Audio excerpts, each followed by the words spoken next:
Baik, kali ini saya akan menyampaikan video ringan ya, yaitu sekilas mengenai distro Linux yang baru saya gunakan.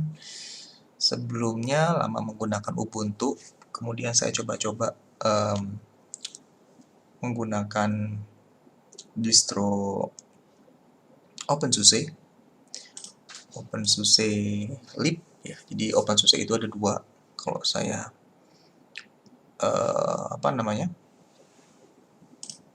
mungkin di sini teman-teman bisa lihat bahwa OpenSUSE itu ada yang Tumbleweed dan ada yang Leap. Ya, ini OpenSUSE. Jadi yang Tumbleweed itu lebih banyak pembaharuan sehingga update-nya juga lebih sering. Kalau yang Leap itu cenderung stabil. Mungkin ini analoginya sama seperti Fedora dan CentOS ya, pada keluarga Red Hat. Secara sekilas di sini tampilannya cukup sederhana. Desktop Manager-nya menggunakan KDE Plasma, dan di pojok kiri bawah ini ada Start Menu dan ada Workspace. Di kanannya ini ya standar seperti ini ya, status notifikasi, waktu, dan seterusnya. Nah, yang akan saya sampaikan di sini beberapa hal menarik pada OpenSUSE Leap ini ya. Pertama di Start Menu, karena ini satu-satunya yang menu utama di sini. Ada 1, 2, 3, 4, 5 ya, 5 kategori utama di sini, di mana masing-masing punya menu ke atas seperti ini. Di bagian favorit ini, di sini di paling atas ada mengenai account kita, dan ada pencarian di sini untuk memudahkan apa yang ingin kita cari. Misalkan saya mau ketik di sini calc, maka suggest dari aplikasinya apa saja di sini. Berikutnya di sini secara otomatis juga KDE akan men-suggest aplikasi yang sering kita buka apa saja. Kemudian berikutnya di segmen aplikasi di sini. Di sini ada games, grafik, internet multimedia, dan seterusnya seperti ini. Ada Help Center. Untuk games bawaan nggak banyak ya, cuma ada 3 ya, board game, card game, dan logic game untuk kategorinya. Seperti ini. Ini sih kalau saya jarang mainin ya kayak gini, game seperti ini. Tuh. Tapi ini sih ada yang sering saya main dulu di Windows, Minesweeper kalau di ini. Nah, seperti ini.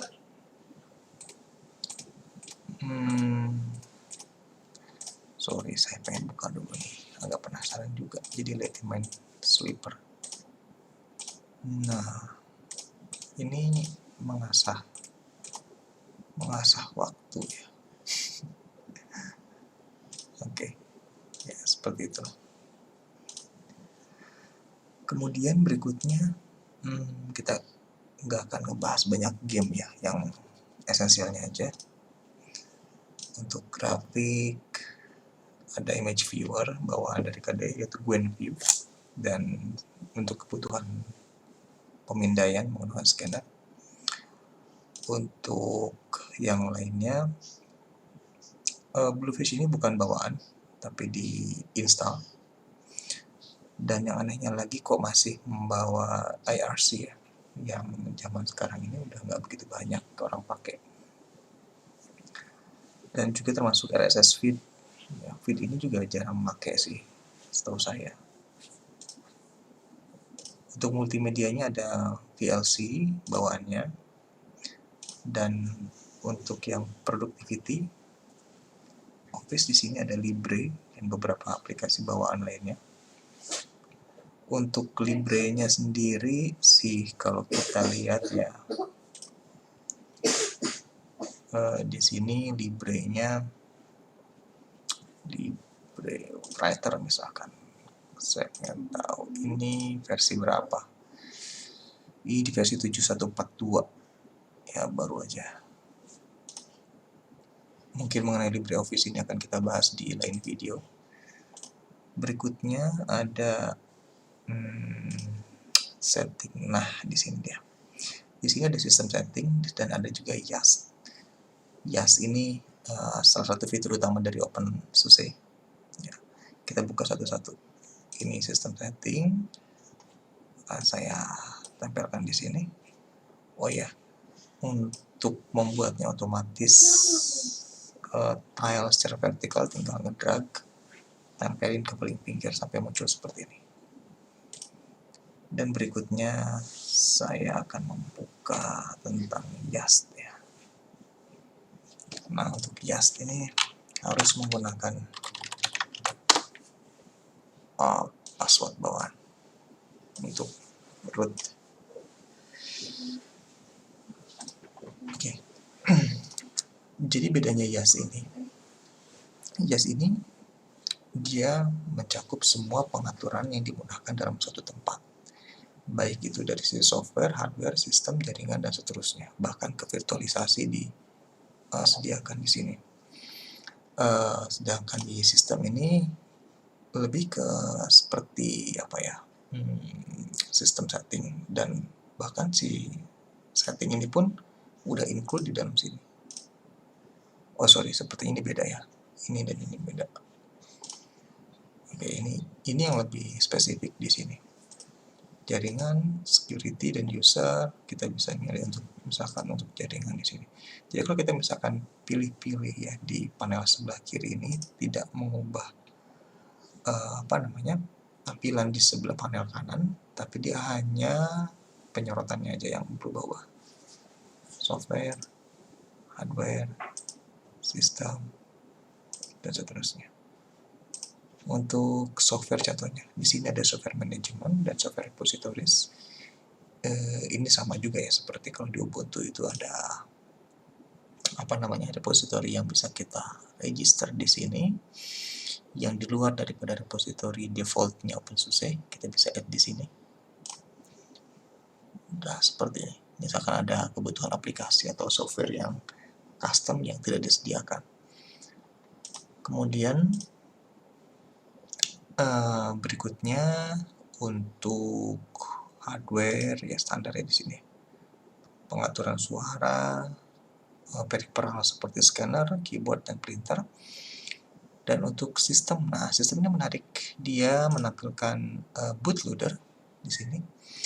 Dimana kalau di terakhir saya pakai Ubuntu 20.04 itu harus menggunakan software tambahan ya, namanya kalau nggak salah boot customizer.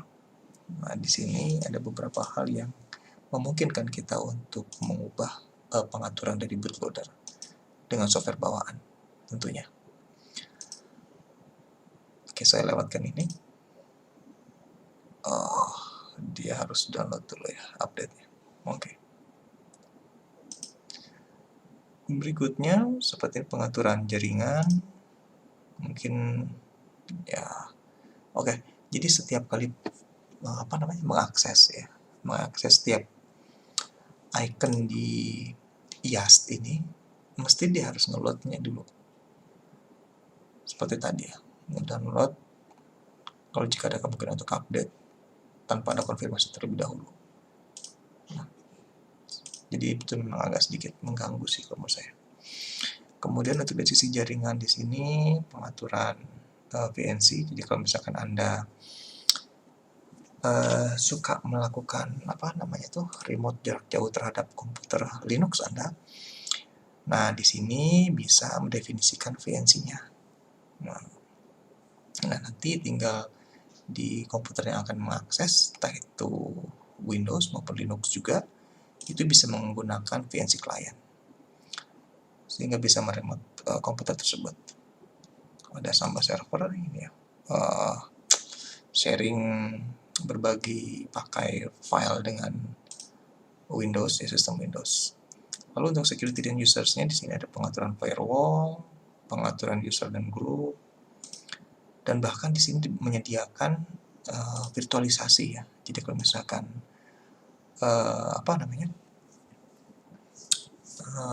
digunakan untuk server, ini secara default untuk skala menengah mungkin agak bisa memenuhi ya kebutuhan untuk skala menengah, karena dia sudah menyediakan tools untuk virtualisasi di mana dia menawarkan SAN atau KVM untuk manajemen toolnya seperti ini.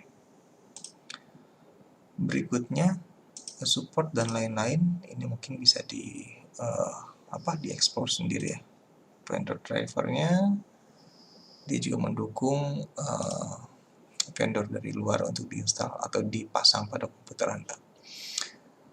Itu mengenai YAST, dan ini setting secara umum ya. Tampilan, time, workspace-nya, personalisasi, network, dan seterusnya. Dan ada link untuk YAST juga ya.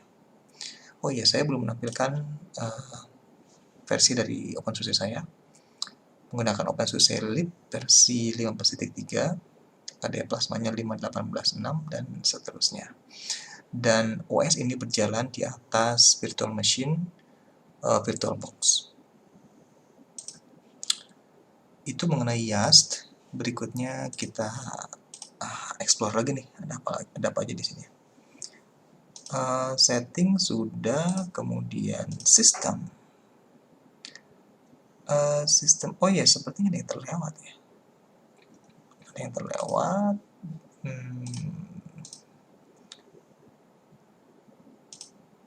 Dia memiliki mana ya? Ada yang cukup menarik sih buat saya. Dia memiliki namanya, kok nggak ketemu ya? Keyrunner. Nah, jadi Keyrunner ini, fungsinya sama seperti Spotlight ya, Spotlight di Mac. Ya, bisa mencari apapun dengan satu baris pencarian search bar seperti itu.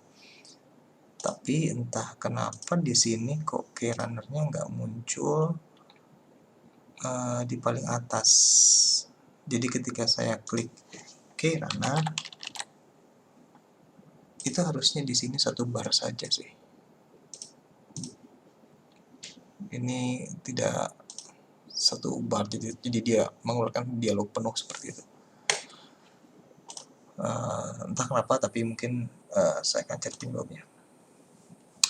Nah, berikutnya ada Discover Center, namanya Software Center, nama aplikasinya Discover. Di sini cukup banyak ya ternyata. Kalau di Ubuntu itu namanya mungkin Synaptic ya, Synaptic Package Manager gitu ya. Nah, kalau di sini namanya Discover. Kita bisa melihat berbagai koleksi yang ditawarkan. Sebagai contoh, di sini saya mau install ya, koleksi ID-nya juga banyak.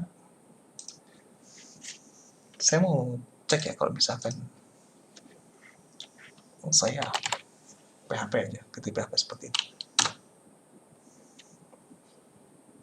Nah, ini hasilnya. Ternyata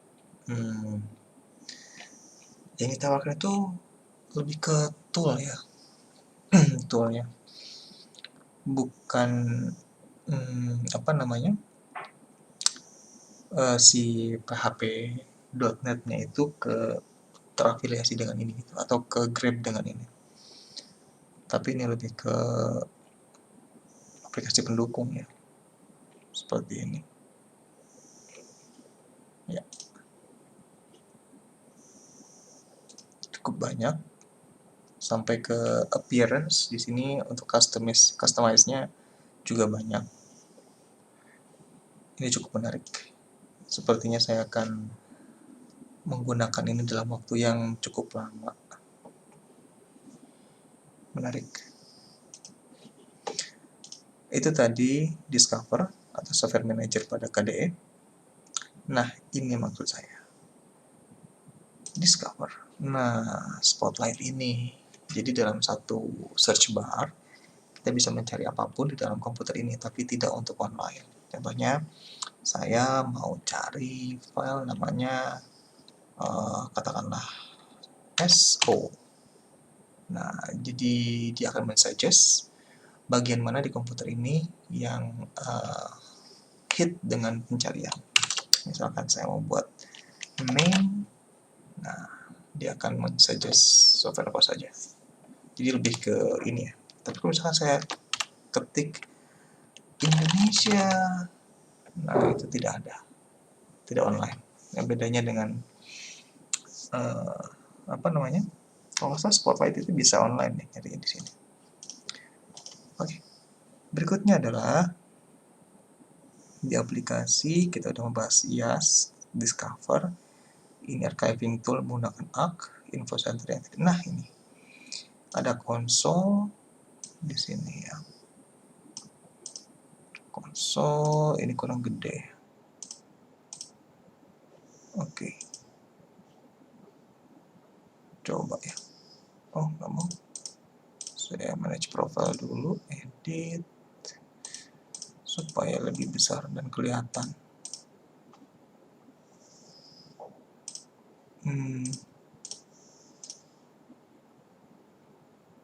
Oke. Nah, seperti ini. Di sini ada konsol dan ada lagi di bawahnya namanya terminal super user mode. Nah, saya akan buat yang lebih besar ya. Jadi yang sebelah kiri ini adalah konsol, ini adalah super user console. Ketika kita membuka super user console, maka langsung ditanyakan passwordnya apa. Perbedaannya apa ya sudah jelas ya, di sini nggak perlu pakai sudo lagi untuk aplikasi yang atau perintah-perintah yang terkait dengan administrator. Sedangkan yang sebelah kiri ini kita mesti masuk ke menggunakan sudo atau masuk sebagai super user. Contohnya di sini saya akan membuat suatu file di luar daripada apa namanya home directory saya sebagai root. Jadi saya menggunakan, misal saya akan nanti lagi membuat file namanya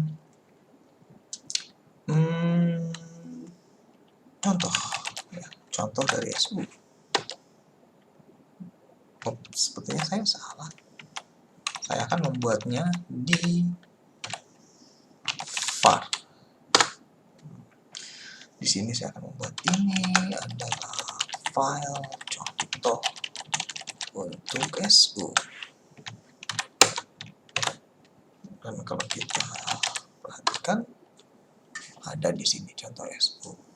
Jadi namanya tanpa menggunakan sudo tentunya karena dia sudah super user. Nah kalau di sini bedanya ya tentu saja kita tidak bisa menggunakan sintak yang sama seperti itu. var contoh lain. Ini adalah contoh lain. Ketika kita mau simpan itu pasti tidak bisa seperti itu. Sehingga kalau kita lihat seperti ini. Dan untuk meremove-nya pun tidak bisa. Mungkin pembahasan ini bisa di tempat lainnya. Nggak bisa.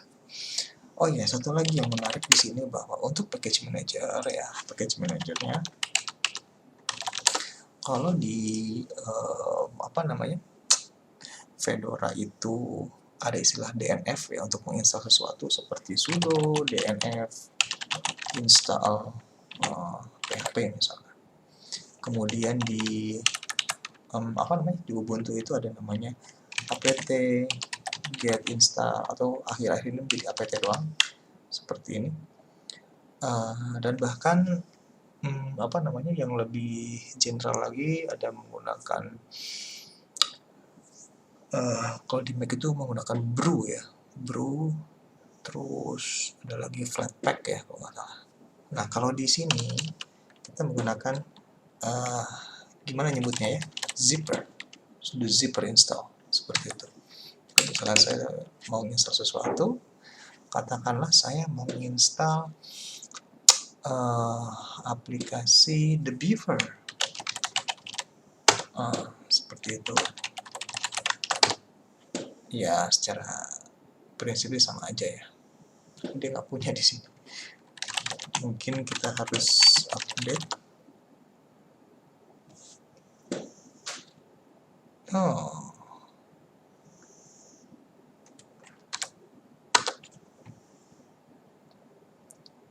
Dia tidak punya paket seperti itu.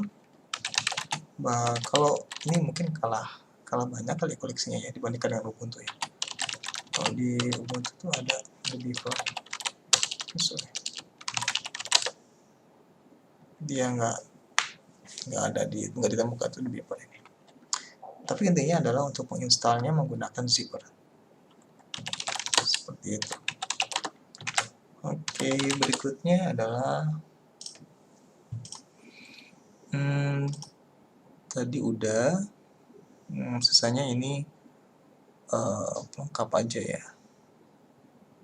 Berikutnya, oh iya kan, Dolphin-nya belum lihat ya, file manager-nya. Namanya Dolphin, secara default seperti ini. Ya. Sama sih kayak kebanyakan file manager ya. Ya apalagi sih kalau selain ini mah, dia bisa split, dia bisa close, seperti itu. Tidak ada, ini ya menunya di sini ya, seperti itu. Search for image, videos, dan seterusnya, music dan seterusnya. Itu untuk file explorer menggunakan Dolphin. Dan berikutnya ini ada history, minds. Oke. Pengaturan user. Mungkin itu saja dari saya untuk first look dari OpenSUSE Leap versi 15.3. Jika ada yang ingin disampaikan, silahkan ditulis di kolom komentar.